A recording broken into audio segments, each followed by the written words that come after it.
مشاهدينا في كل مكان، طبتم وطابت أوقاتكم، ونشرة الأخبار نقدمها لكم من الفضائية الإريتريا، نستهلها كالعادة بأهم وأبرز العناوين.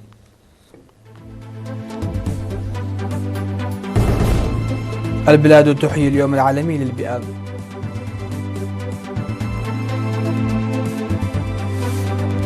عقد الاجتماع السنوي للتأمينات الوطنية.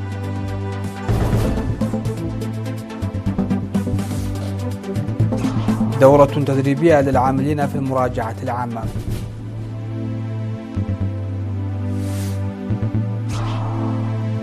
بوتين يرفض دعوة زيلينسكي للقاء مباشر لإنهاء الحرب. كينيا وجنوب أفريقيا تعززان شراكتهما الاقتصادية.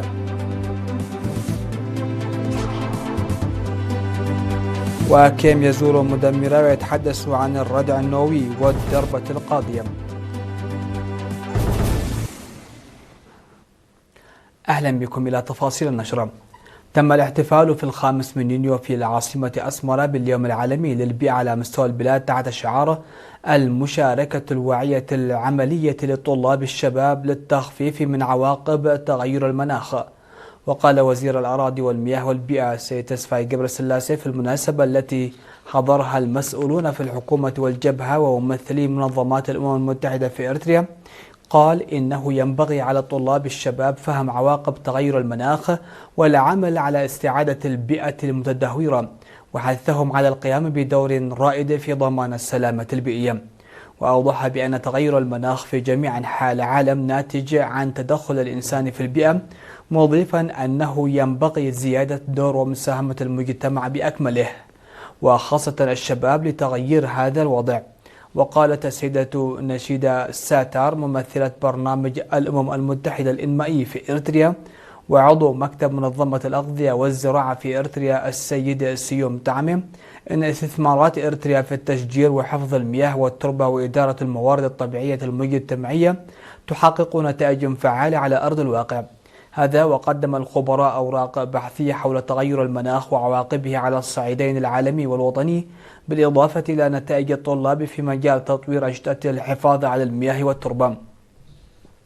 تخلل البرنامج عروض فنية عكست المناسب، كما تم منح جوائز للفائزين في مسابقة المعلومات العامة التي أقيمت بين طلاب المدارس الثانوية.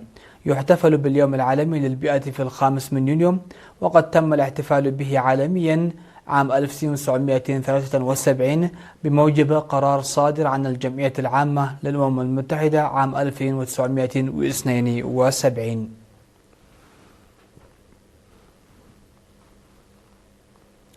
عقدت مؤسسة التأمينات الوطنية اجتماعها الدوري السنوي العام 22 للمساهمين في فندق أسمرة بالاس اليوم 6 يونيو.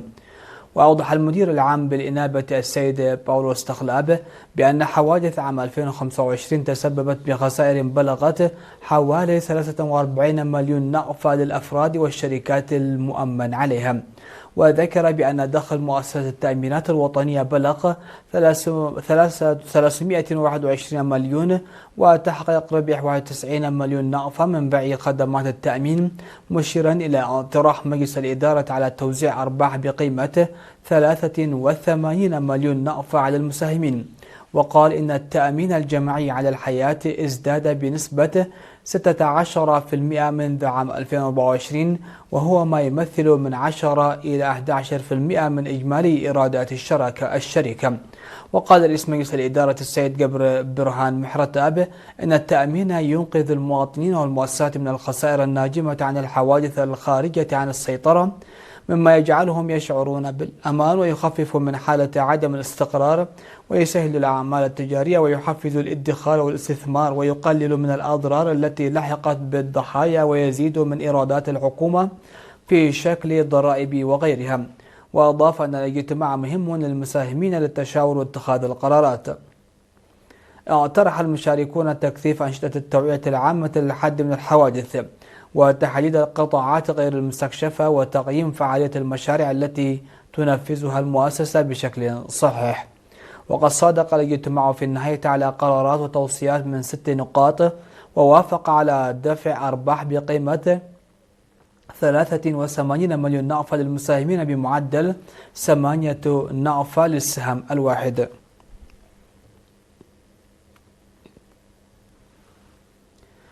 نظم مكتب المراجع العام دورة تدريبية لمدة أسبوعين ل44 مراجعا داخليا من الوزارات وإدارات الأقاليم وقيادة قوات الدفاع والهيئات والمكاتب الحكومية. شمل التدريب المراجعة الداخلية ومفاهيم الرقابة الداخلية العامة واستراتيجية المراجعة الداخلية القائمة على مخاطر الطوارئ والتخطيط السنوي ونهج المراجعة وتقييم الأخطاء في التقارير ومتابعة تقارير التدقيق والتعامل مع المستندات وأنظمة المحاسبة الحكومية وتقديم التقرير. وقال المراجع العام السيد قبرس قابيهر قبل مدن في مراسم اختتام الدورة التدريبية في 5 يونيو إن التدريب يهدف إلى ضمان إدارة مالية وأصول فعالة وكفؤة في المؤسسات العامة بناء على توجيهات وزارة المالية والتنمية الوطنية ومعايير التدقيق الداخلية الدولية والقيام بتحسينات مستمرة. وأوضح بأن وجود نظام تدقيق داخلي قوي ليس خيارا بل ضرورة، مضيفا أن مكتب المراجع العام سيعمل على تلبية احتياجات المؤسسات العامة.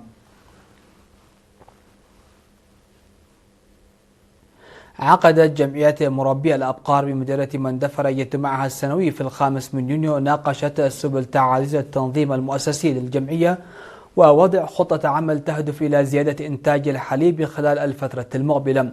وخلال الاجتماع أوضح المدير التنفيذي للجمعية السيد برهان ولدو أن إنتاج الحليب شهد خلال السنوات الماضية تراجعا في أعداد الأبقار المنتجة وكميات الحليب بسبب نقص الأعلاف، مشيرا إلى أن التحسينات التي نفذت خلال العام الماضي أسهمت في تنشيط أعمال الجمعية. وأضاف أن مركز تجميع الحليب الحديث بمدينة مندفرة والمجهز بوسائل التبريد والتخزين اللازمة بدأ بتقديم خدماته، الأمر الذي شجع على زيادة الإنتاج. من جانبه أكد مدير مكتب الزراعة بالمديرية السيد برخ التخل سلاسي أن نقص مرافق تجميع الحليب كان يمثل أحد أبرز التحديات التي تواجهه، موضحا أن الإجراءات التي اتخذتها وزارة الزراعة أسهمت في معالجة هذا التحدي وتوفير الحلول المناسبة له. بدوره أشاد مسؤول فرع الثروة الحيوانية الدكتور أوبازغي كفلم بالجهود التي بذلها المربون في مواجهة مختلف الصعوبات واستمرارهم في الإنتاج، داعيا إلى تكثيف العمل في مجال زراعة الأعلاف الخضراء لضمان تحسين الإنتاجية. كما أشار أعضاء الجمعية إلى نقص الأعلاف حال دون تحقيق الأهداف المرسومة لزيادة إنتاج الحليب خلال الفترة الماضية، مطالبين بتعزيز توفير الأدوية البيطرية اللازمة للحفاظ على صحة الثروة الحيوانية. وفي ختام الاجتماع أكد المدير التنفيذي لإدارة مديرية مندفرة السيد تسفاي سقاي التزام الإدارة بتقديم الدعم اللازم للجمعية في مختلف المجالات، داعيا المربين إلى الالتزام بتسويق الحليب عبر القنوات المنظمة. نظم سكان إدارة ضاحية إتعبر في مدينة ملقي حفل الغداء لأعضاء قوات الدفاع العاملين في بناء سد مياه. وأوضح مدير الضاحية السيد تسفى ميكائيل قبرو تسيير مختلف برامج التنمية بتعاون الشعب والجيش، وأن برنامج الترفيه المنظم يخلق دافع لتلك البرامج. وشكر قائد هيئة إدارة الفرقة العسكرية الرائد ميكائيل كحساي بالاستضافة التي قام بها الشعب وإدارة إتعبر، موضحا بأن حفل الغداء المنظم يعكس الاحترام الكبير الذي يكنه الشعب لجيشه.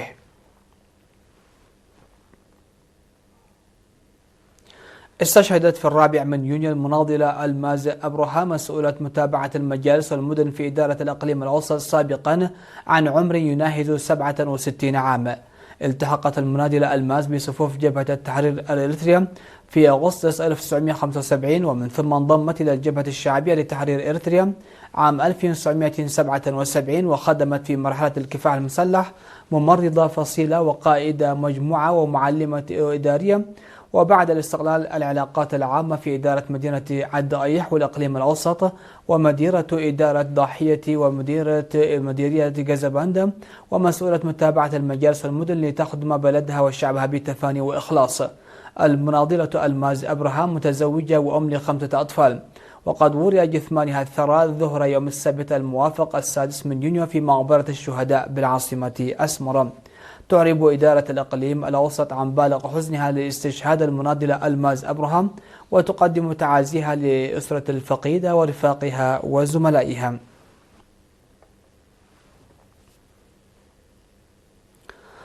فاصل قصير ومن ثم نعود متابعة الأنباء على الصعيد العالمي.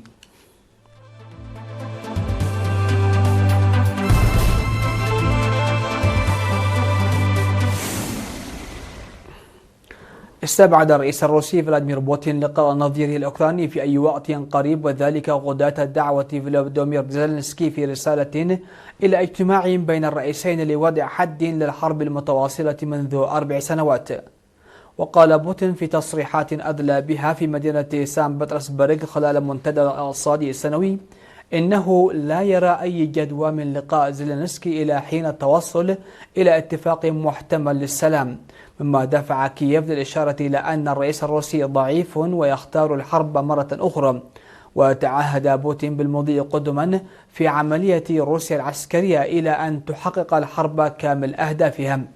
وذكر بوتين أن الرسالة التي نشرها زيلينسكي لم تبدي عرضا صادقا لعقد محادثات. وفي الجانب الأوكراني قال زيلينسكي إن رد بوتين على اقتراحه بعقد لقاء مباشر أوضح أن الرئيس الروسي لا يريد إنهاء الحرب. أكدت كينيا وجنوب أفريقيا عزمهما على تعزيز علاقاتهما الاقتصادية والتجارية من خلال توقيع مجموعة من الاتفاقيات الجديدة الرامية إلى تطوير التعاون الثنائي وتسهيل حركة التجارة والاستثمار وتعزيز التكامل الاقتصادي على مستويين الإقليمي والقاري. وجاء الإعلان عن هذه الاتفاقيات خلال منتدى الأعمال المشترك الذي عقد في مدينة جوهانسبرغ بحضور الرئيس الكيني ويليام روتو ونظيره الجنوب أفريقي سيريل رامافوزا، اللذين أكدا أهمية توسيع التعاون الاقتصادي بين البلدين والاستفادة من الفرص الاستثمارية المتاحة في مختلف القطاعات. وتهدف الاتفاقيات الموقعة إلى موائمة القوانين والمعايير التنظيمية وتحسين البنية التحتية، وكذلك تعزيز سلاسل القيمة الاقتصادية بما يسهم في تسهيل حركة السلع والخدمات وتقليص العوائق التجارية وهيئة بيئة أكثر جذبا للاستثمارات. زار الزعيم الكوري الشمالي كيم جون أون المدمرة البحرية كانغ كون للإشراف على اختبار ملاحة حسب ما ذكرت وكالة الأنباء المركزية الرسمية في البلاد. وأكد كيم ضرورة تعزيز قدرة بحرية كوريا الشمالية على ردع حرب نووية، وشدد على أهمية تطوير القوات البحرية بسرعة لتصبح قوة قادرة على تولي مسؤولية جزء من الردع النووي للحرب بشكل موثوق. كما قال كيم إن بناء أسطول بحري قادر على توجيه ضربة قاضية إلى الأعداء فوق الماء وتحتها يمثل هدفا أساسيا لخطة تطوير الدفاع الحالية للحزب الحاكم لمدة 5 سنوات.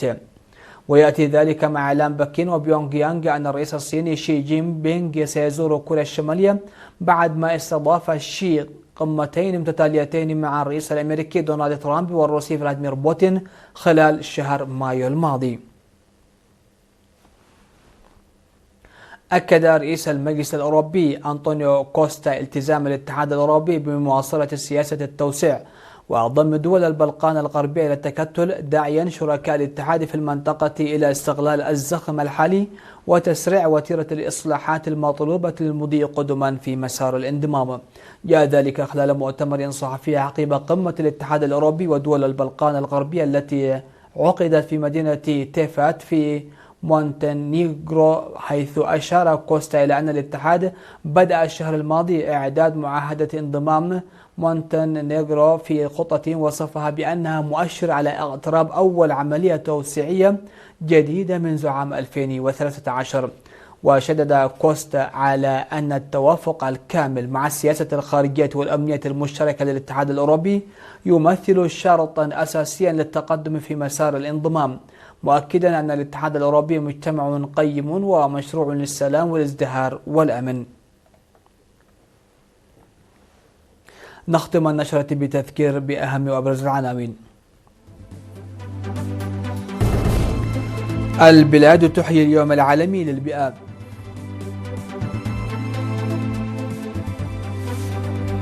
عقد الاجتماع السنوي للتأمينات الوطنية.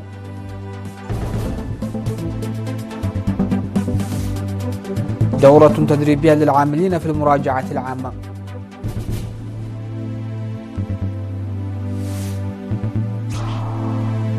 بوتين يرفض دعوة زيلينسكي للقاء مباشر لإنهاء الحرب. كينيا وجنوب أفريقيا تعززان شراكتهما الاقتصادية.